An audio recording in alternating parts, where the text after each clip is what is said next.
Salam damai Ibu Bapak Saudara Jemaat GKI Klasi Solo.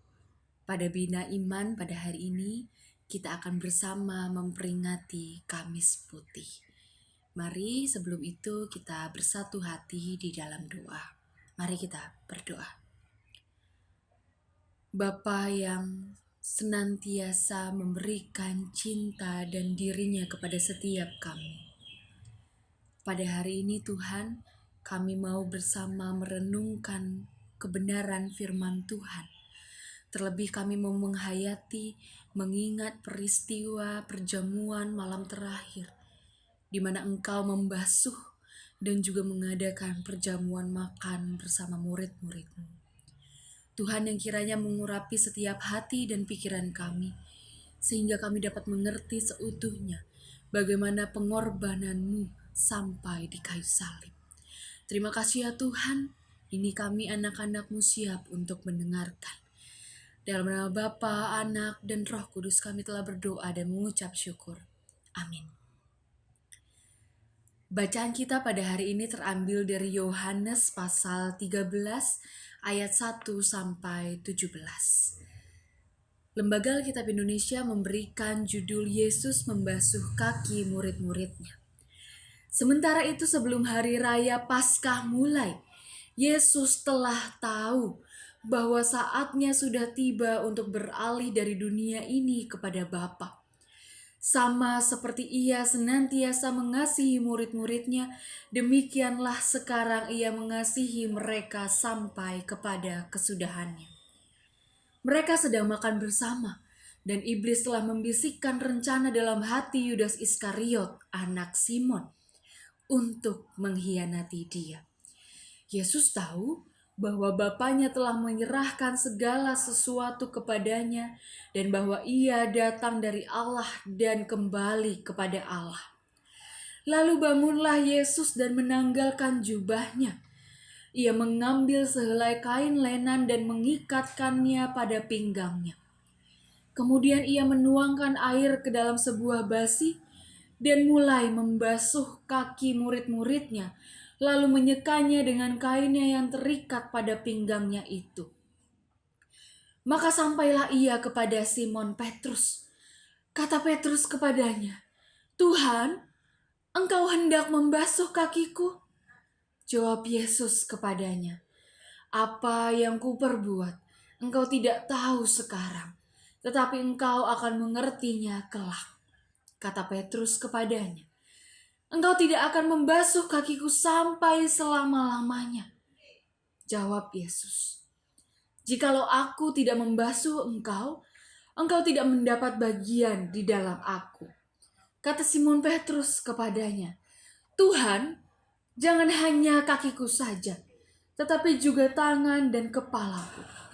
Kata Yesus kepadanya, "Barang siapa telah mandi, ia tidak usah membasuh diri lagi selain membasuh kakinya, karena ia sudah bersih seluruhnya. Juga kamu sudah bersih, hanya tidak semua.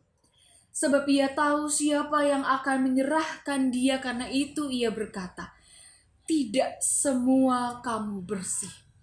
Sesudah ia membasuh kaki mereka, ia mengenakan pakaiannya dan kembali ke tempatnya. Lalu ia berkata kepada mereka, "Mengertikah kamu apa yang telah kuperbuat kepadamu?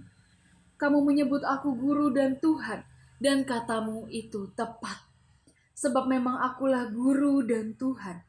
Jadi jikalau aku membasuh kakimu, aku yang adalah Tuhan dan gurumu, maka kamu pun wajib saling membasuh kakimu.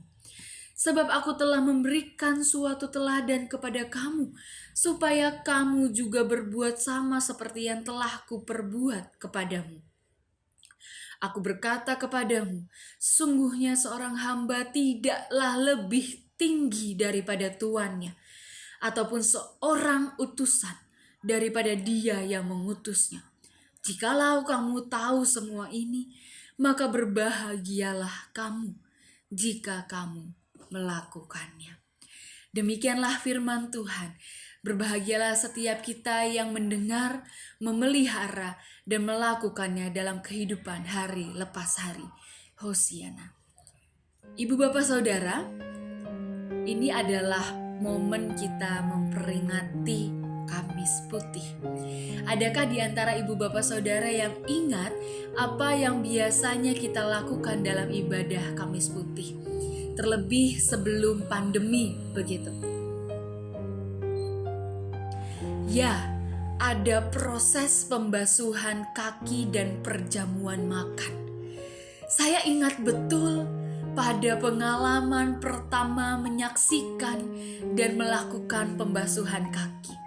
Saya melihat pendeta turun mimbar dan mulai membasuh kaki jemaat. Lalu disusul jemaat yang saling membasuh, termasuk saya pada malam itu. Respon yang saya berikan kurang lebih serupa dengan respon Petrus dalam bacaan kita. Dikatakan saat Yesus hendak membasuh kaki Petrus, Petrus merasa heran, tidak bisa menerima apa yang Yesus lakukan. Enggan menerima melihat tindakan seorang guru yang sangat dihormati. Saya pun demikian. Saat dibasuh, terlebih saat dibasuh dengan orang yang lebih tua begitu, saya merasa canggung, merasa tidak enak hati, merasa tidak nyaman.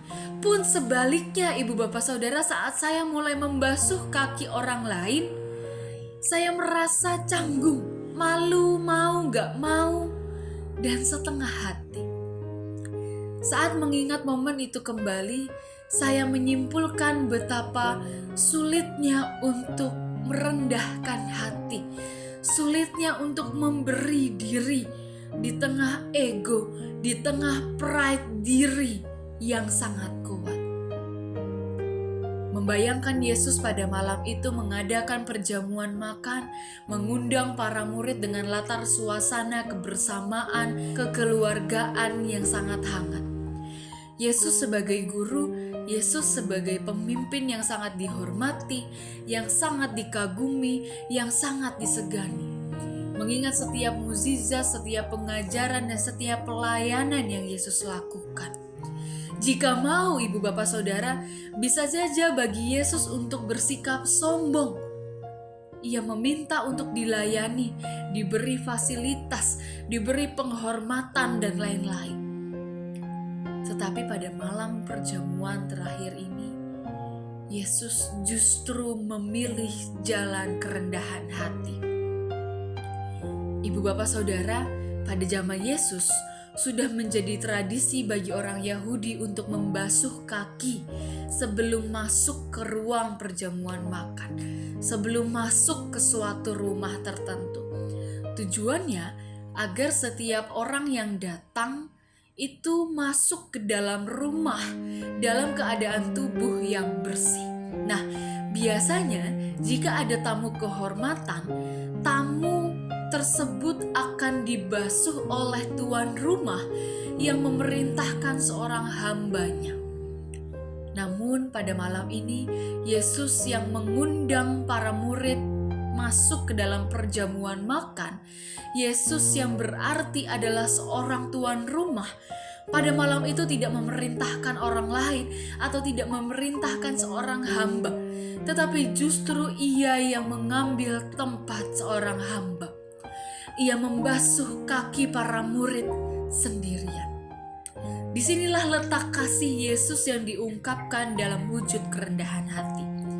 Yesus menjadi teladan bagi kita semua dan mengajak kita untuk hendaknya kita yang saling juga membasuh, menghidupi semangat menghamba itu.